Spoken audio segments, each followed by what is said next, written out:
Proverbs 4:13 states that learning is our life.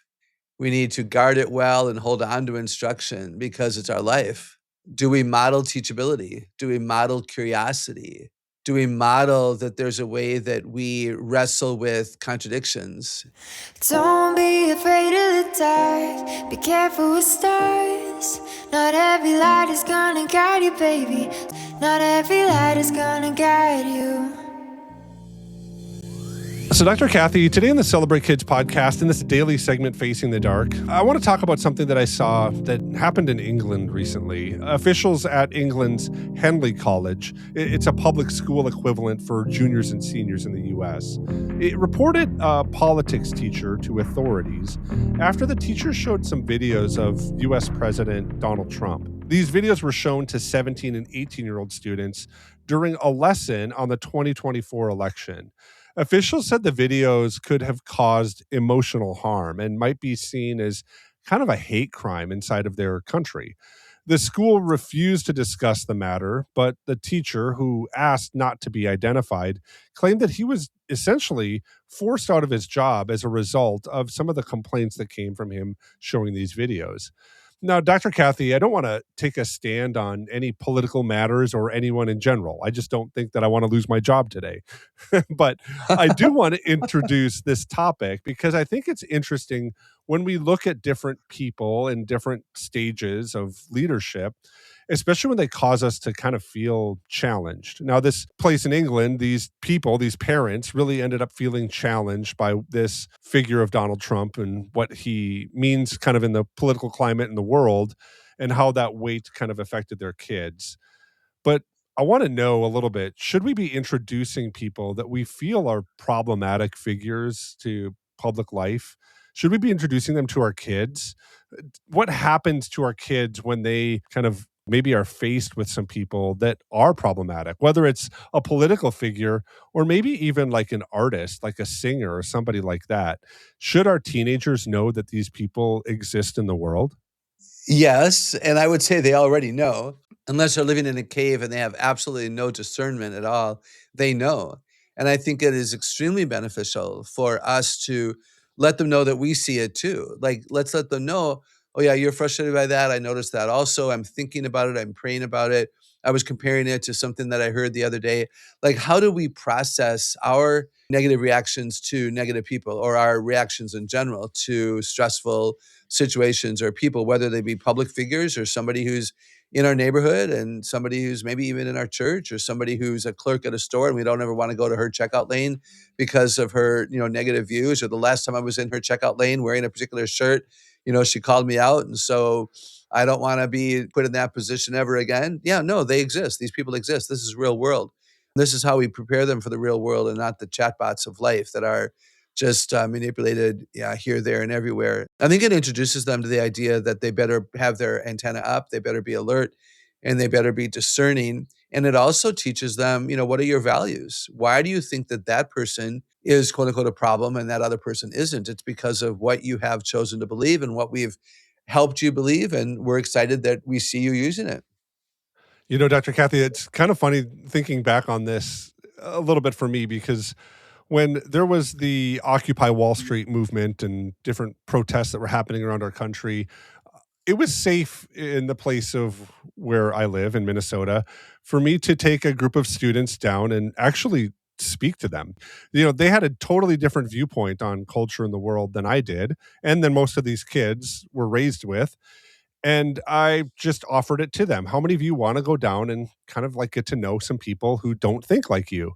It was so interesting because it broke, I think, a fundamental barrier. And that was that this Occupy Wall Street movement carried so much weight inside of the culture at the time that it felt like we couldn't talk about it with people who didn't agree with us. And what we ended up doing is showing that this cultural moment doesn't carry as much weight as others might think it does. I think that can be true even inside of some different protests that are going on now, although they're a lot more dangerous and I wouldn't bring kids to them right now. But I think that's a natural thing.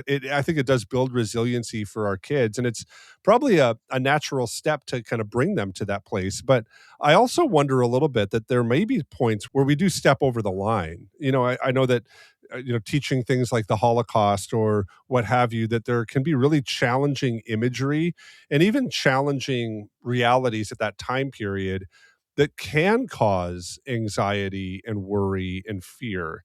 And so sometimes we might say, well, our kids just kind of need to know about these things, but they have maybe a more sensitive heart or they process things more internally, and it can put them into darker or deeper places like that. And so I kind of want to ask this question: how do we heal things when maybe we have inadvertently caused anxiety or worry for our kids when we've tried to introduce them to other ideas or other people? Yeah, that's a great question. Let me first say I love what you did with your students. If we don't have conversations, we can't influence anyone. So I like this idea that we're not afraid of differences. We're not afraid of people with different perspectives. And we can raise up a generation of kids who are confident in what they believe and are confident in their skills to listen and their skills to speak up.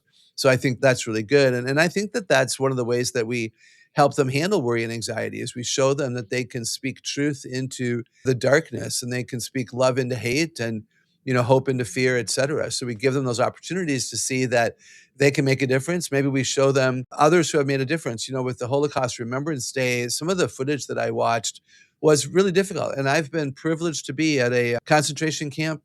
Oh my goodness, I went to a working camp in Belgium. I went to a concentration camp in Poland and walked the sidewalks where the people would have walked who were held there. It was challenging. It was good for me because it made it real. It allowed me to ask hard questions about, am I living life like life matters? So I think having real experiences is a way that they can process any worry and anxiety. I think we've got to let them talk. If you have an auditory processor, if you have a chatty Cathy at home or in school, you better let this kid come to you. So we put our phones down, we turn off our TVs, and we show them that, hey, I've got time for you because you matter to me more than that show that I was watching. I think we make sure to pray with them and for them. I think we apologize if we believe that that would be appropriate. Have we exposed them to something before they were emotionally ready? Did we blindside them with something after we just had a great dinner, a lot of laughter, and then we sat down on the living room couch and we didn't warn them what was about to happen? If we sinned against them, do we ask for forgiveness? I think that heals, if we want to use that word, the situation. Way too many young people have said to me that, parents have never apologized to them or asked to be forgiven. And then they say, do they think they're perfect or is it just because I'm a kid?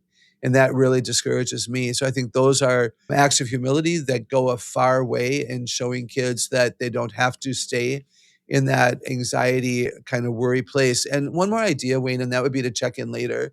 If something happened on a Monday night and you had a good conversation at bedtime on Monday, don't think for an instant that that solved it all. Not saying that you wake up Tuesday morning, hey, how are you feeling about last night's discussion? But sometime that week, maybe Wednesday, or maybe you'd certainly be aware of how your kid is doing and sit down and, in a quiet place and say, hey, Angela, are you still thinking about what we were discussing Monday night? I am. Do you want to talk more about it? And make sure that you're available to them so that they can process what's worrying them and where their anxiety is coming from.